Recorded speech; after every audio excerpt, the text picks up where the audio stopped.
माँ गंगा जब हमें बुलाती है और कल कल बहती लहरों की जब हमें याद आती है, तो साथ ही याद आता है हरिद्वार और हर की पौड़ी भी। यूं तो गंगा बनारस में भी बहती है, पटना में भी और कोलकाता में भी, पर जितनी स्वच्छ साफ सुथरी गंगा हरिद्वार में बहती है उतनी कहीं और नहीं।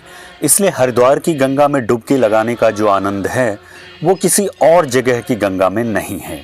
किसी भी तीर्थ स्थल को घूमने जाने का प्लान करते वक्त जो सबसे बड़ी समस्या सामने आती है वो है एक आनंददायक सफर और एक आरामदायक रहने और खाने पीने की जगह की।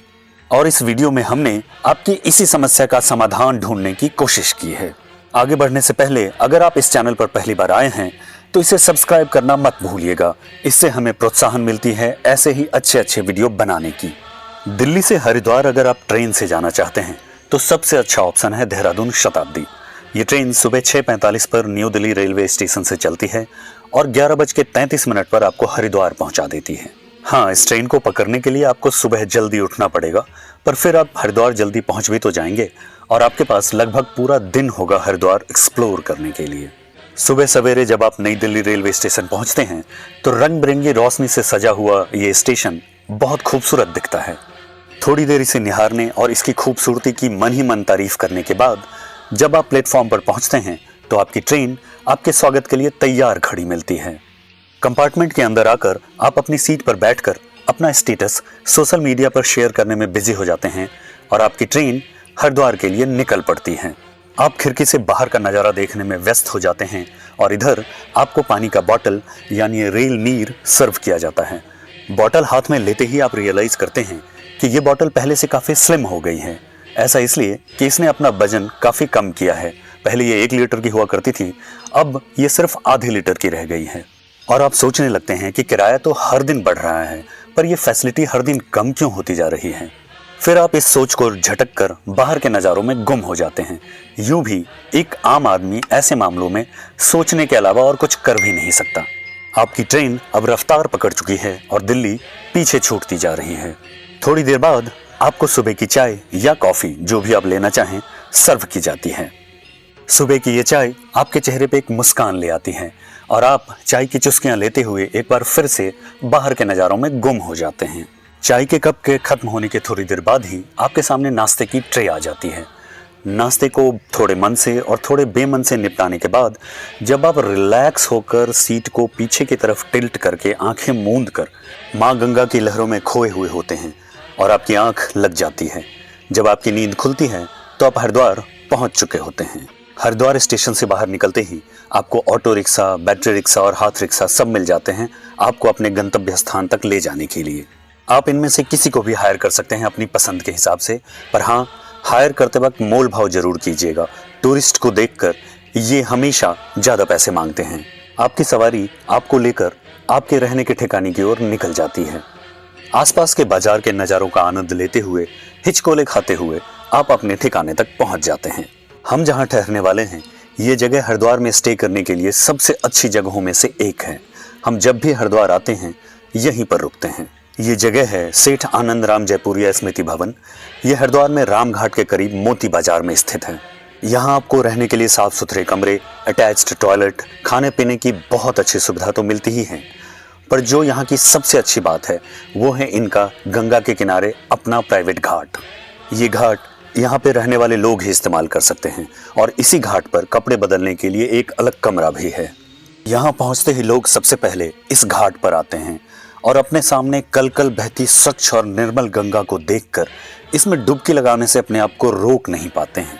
और माँ गंगा में डुबकी लगाते ही आपके सफ़र की सारी थकान जैसे छू हो जाती है और आपको जोरों की भूख लगाती है। फिर आपकी भूख मिटाने के लिए भवन के अंदर ही एक बहुत ही अच्छे भोजनालय की व्यवस्था है। यहाँ सिर्फ 180 रुपये देकर आप पेट भर कर खा सकते हैं। रोटियाँ यहाँ आपके सामने गर्मा गर्म कोयले के चूल्हे में सेकी जाती है और आपको शुद्ध घी लगाकर परोसी जाती है। इस भोजनालय में पवित्रता और स्वच्छता का पूरा ख्याल रखा जाता है। यहाँ खाना बिना प्याज लहसुन के बनता है। दोपहर के भोजन के बाद आप थोड़ी देर आराम करते हैं और फिर फ्रेश होकर संध्या आरती के लिए हर की पौड़ी की तरफ रवाना हो जाते हैं।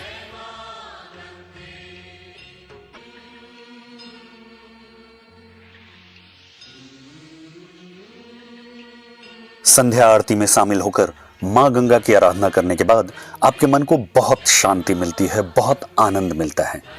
संध्या आरती के बाद आप थोड़ी देर के लिए हर की पौड़ी पर ही रुक सकते हैं। उसकी सैर करने के बाद यहाँ वहाँ की दुकानों से आप पूजा पाठ का सामान भी खरीद सकते हैं।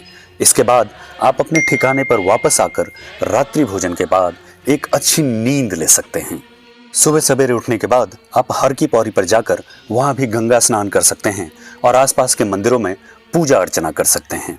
जयपुरिया भवन से हर की पौड़ी की तरफ जाते हुए बीच में मोती बाजार पड़ता है, जहाँ से आप हर तरह की खरीदारी कर सकते हैं। पूजा पाठ का हो, कपड़े लत्ते का हो या खाने पीने का सामान हो। पर ध्यान रहे, इस बाजार में बहुत सारा नकली सामान मिलता है और मोल भाव भी बहुत होता है। तो आपको जो भी खरीदना है उसे 3-4 दुकानों में चेक करके अच्छी तरह मोल भाव करने के बाद ही खरीदें। आप चाहें तो कमेंट बॉक्स में लिखकर पूछ सकते हैं, मैं आपको उस दुकान का पता दे दूंगा जहां से हम खरीदारी करते हैं और हमें हमेशा जेन्युइन सामान बहुत ही अच्छे प्राइस पर मिलता है। हर की पौड़ी में स्नान करके और आसपास के मंदिरों में पूजा अर्चना करके आपका रोम रोम पवित्र हो जाता है और आपका मन प्रफुल्लित हो उठता है।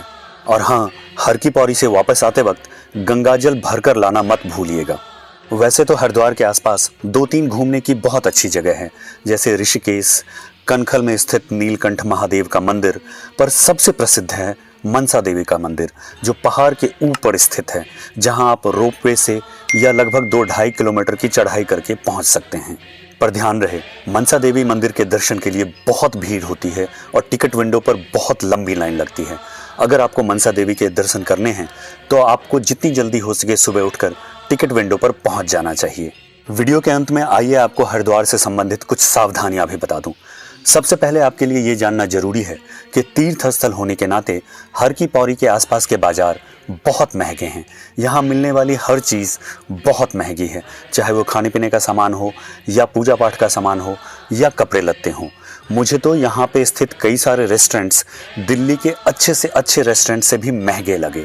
इसलिए अगर संभव हो तो हर की पौड़ी से थोड़ी दूर स्थित बाजार जैसे बड़ा बाजार या मोती बाजार में ही जाकर खाने पीने का सामान, पूजा पाठ का सामान या कपड़े लत्ते खरीदें और खाने पीने के सामान में हाइजीन का अच्छी तरह ख्याल रखें। हरिद्वार घूमने के लिए सबसे अच्छा समय मार्च और अप्रैल का होता है। उसके बाद गर्मी बहुत बढ़ जाती है और पानी सूखने लगता है और बारिशों में पहाड़ से बहकर आने वाली मिट्टी की वजह से गंगा का पानी उतना स्वच्छ और साफ नहीं रह जाता है। उम्मीद है आपको इस वीडियो में दी गई जानकारी से अपना हरिद्वार ट्रिप प्लान करने में आसानी होगी। इसके अलावा अगर आप हरिद्वार से संबंधित कोई भी जानकारी चाहते हैं तो मुझे कमेंट बॉक्स में लिखकर पूछ सकते हैं, मैं उन्हें आंसर करने की पूरी कोशिश करूंगा।